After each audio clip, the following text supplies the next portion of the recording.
Darussalam. Bangunlah di dunia dan masukilah di alam baka. Judul ini jamaah sekalian terilhami dari firman Allah di dalam surat Yunus ayat 25. Allah Subhanahu wa taala berfirman, "Wallahu yad'u ila darissalam." Allah mengajak manusia itu ke Darussalam. Apa itu Darussalam jemaah sekalian? Darussalam itu rumah yang penuh dengan kebahagiaan, rumah yang penuh dengan kedamaian. Kemudian topik ini juga terilhami dengan zikir yang selalu kita baca selesai sholat. Allahumma antas salam wa minkas salam wa ilaika ya'udus salam fahayina rabbana bisalam wa adkhilnal jannata darussalam. Untuk mengupas topik ini jamaah sekalian, saya sudah membuka beberapa tafsir Al-Quran. Ada juga buku kumpulan hadis qudsi dan juga buku kisah 101 kisah Nabi yang ditulis oleh Andi Bastoni.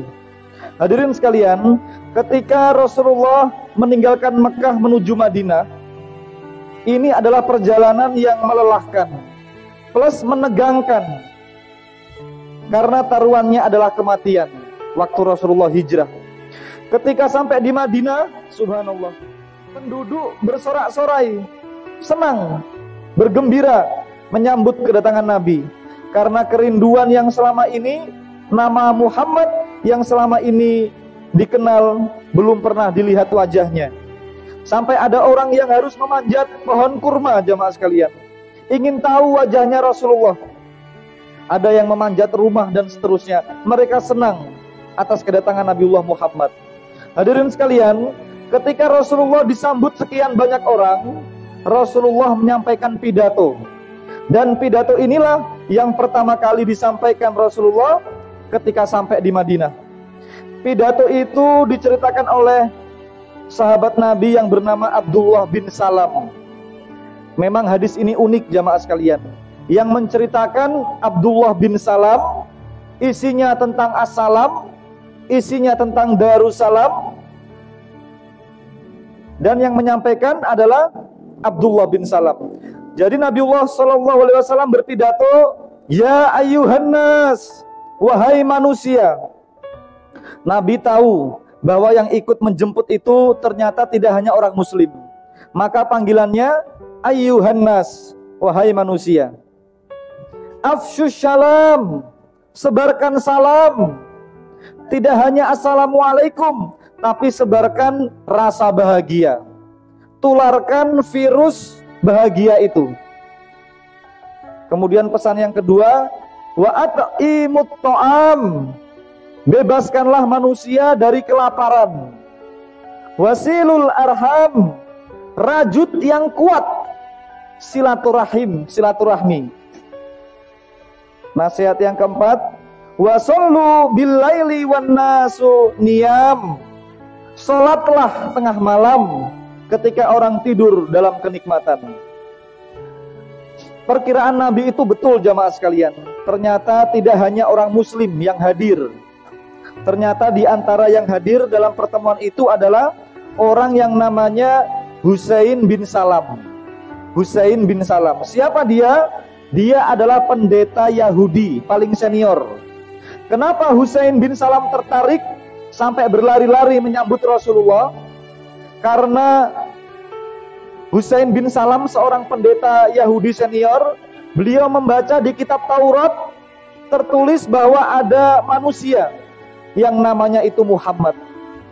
Setelah Husain bin Salam duduk ikut mendengarkan pidatonya Rasulullah, tapi tidak hanya mendengarkan jamaah sekalian, Husain bin Salam termasuk orang yang melihat wajah Nabi secara langsung. Beliau melihat tutur kata Nabi, beliau melihat sikapnya Nabi. Lalu Husain bin Salam di dalam hati berkata, inilah yang dijanjikan di dalam kitab Taurat. Masya Allah jamaah sekalian. Langsung Husain bin Salam tadi bersuara keras. Jadi seperti kita seperti ini berkumpul, Nabi Muhammad pidato, tiba-tiba ada orang yang teriak keras, asyhadu alla ilaha illallah wa asyhadu anna Muhammadar Rasulullah. Rasulullah menoleh. Siapa tadi yang bersyahadat? Saya Nabi. Siapa namamu? Husain bin Salam. Ganti namamu setelah masuk Islam dengan Abdullah bin Salam. Maka orang ini jamaah sekalian pulang dengan membawa nama baru. Pulang membawa agama baru dan suasana hati yang baru. Namanya yang baru Abdullah bin Salam. Kemudian beliau bercerita kepada keluarganya. Dia ceritakan hadis itu kepada orang-orang umum sehingga keluarganya masuk Islam dan kemudian beberapa orang juga masuk Islam. Jadi bapak-bapak, ibu-ibu setelah mendengarkan khutbah ini juga ceritakan kepada keluarga kita. Jangan hanya Abdullah bin Salam supaya pesan Rasulullah itu sampai. Oleh karena itu, pada khutbah yang singkat ini akan saya sampaikan poin-poin penting. Pokok-pokok pidatonya Rasulullah tadi itu. Ada 4 pesan jamaah sekalian.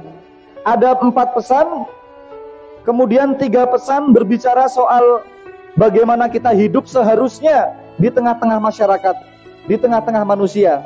Kemudian 1 pesan berbicara tentang bagaimana kita seharusnya sebagai manusia kepada Allah.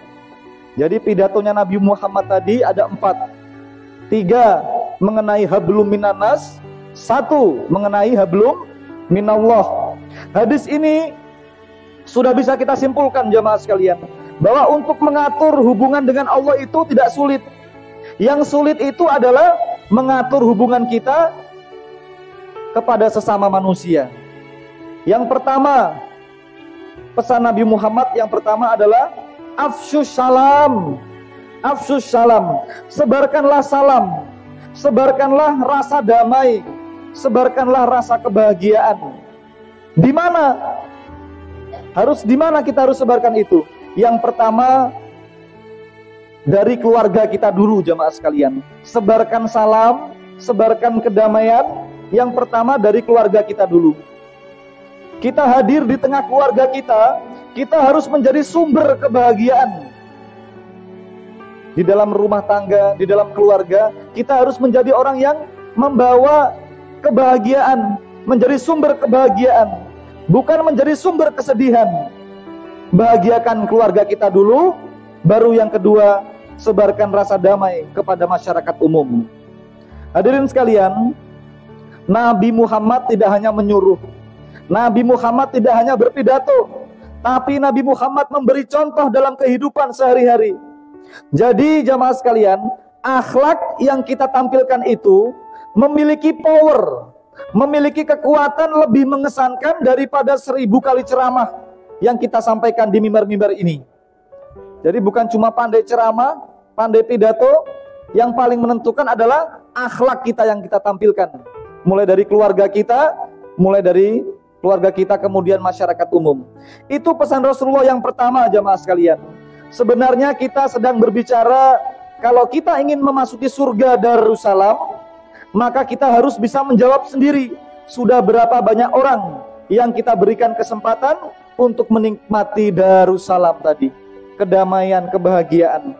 Dengan bahasa yang lebih gampang, kalau kita semua ingin hidup bahagia di surga, jawab dulu, sudah berapa banyak orang yang sudah kita bahagiakan.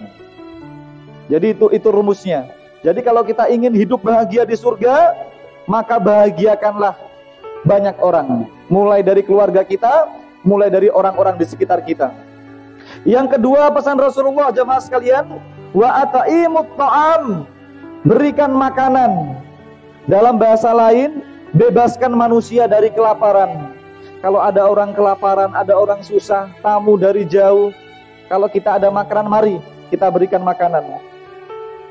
Penjelasan secara umumnya jamaah sekalian, sudah sunatullah, sudah ketentuan Allah. Sejak zaman dulu sampai sekarang, selalu ada orang yang kelebihan harta, ada orang yang kekurangan harta. Hidup bahagia itu jamaah sekalian, jadi kalau ingin hidup bahagia, itu rumusnya, kalau kita memiliki harta yang lebih, kita harus bisa memberikan kepada orang yang tidak punya. Jadi hidup bahagia itu ketika orang yang punya memberikan kepada orang yang tidak punya.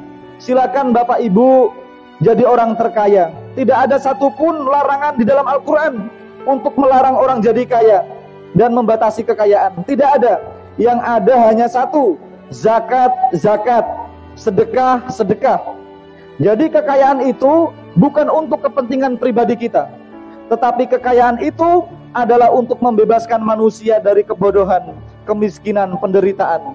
Jadi harta yang kita miliki itu sejatinya tujuannya untuk membantu banyak orang yang kesusahan, membantu orang-orang yang susah. Itu orang yang diberikan kelebihan harta.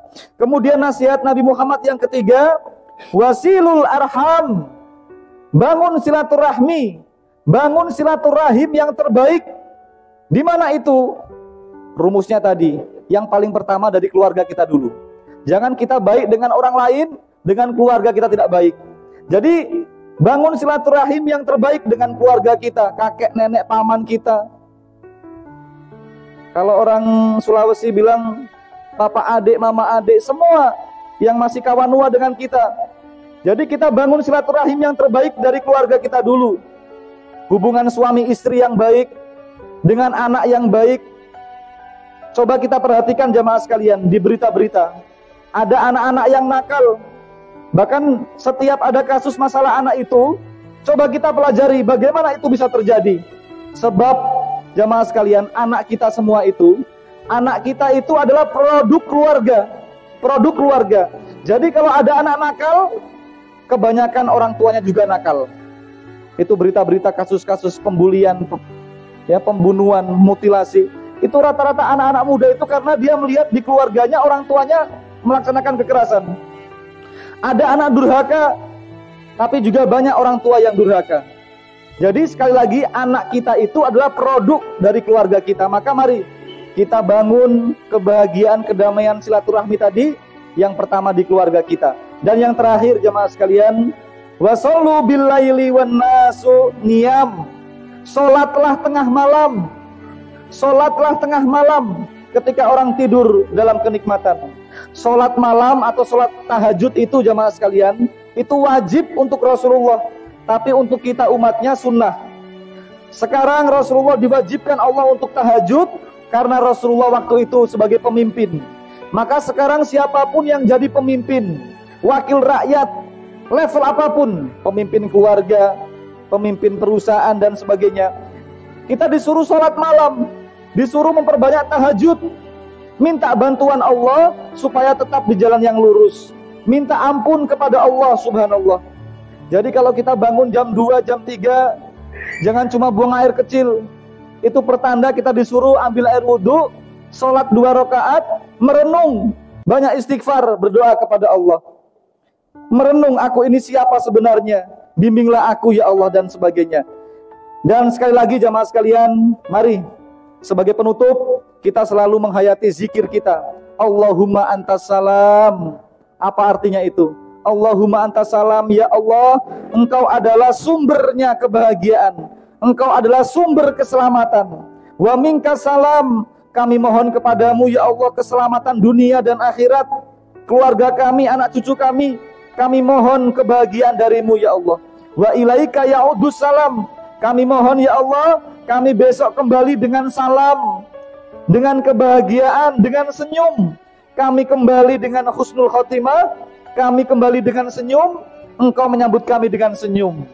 Fahayina Rabbana bisalam, hidupkanlah kami dengan penuh kebahagiaan. Wa adkhilnal jannata darussalam, masukkanlah kami, keluarga kami ke dalam surga, dan itulah puncak dari kebahagiaan. Mudah-mudahan khutbah ini bermanfaat untuk kita semua. Aqulu qouli hadza wa astaghfirullah li wa lakum wastaghfiruhu innahu huwal ghafurur rahim. Allahumma ghfir lil muslimina wal muslimat wal mu'minina wal mu'minat al ahya'i minhum wal amwat. Allahumma ya Allah, tambahkanlah keimanan, tambahkanlah akhlak, tambahkanlah kepada kami semua ya Allah, kepada pasangan hidup kami, kepada anak cucu kami dan keluarga kami semua ya Allah. Karena iman dan akhlak itulah yang paling mahal yang kami miliki ya Allah.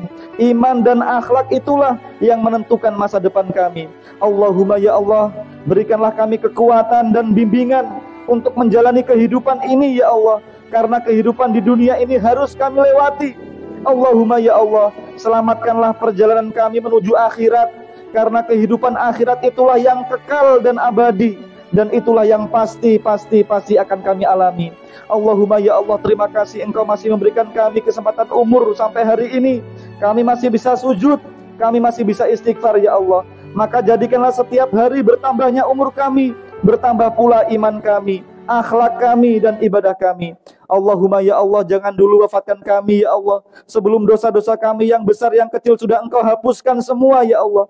Jangan wafatkan kami dulu ya Allah, sebelum kami telah pantas membawa ibadah yang kami persembahkan kepadamu ya Allah.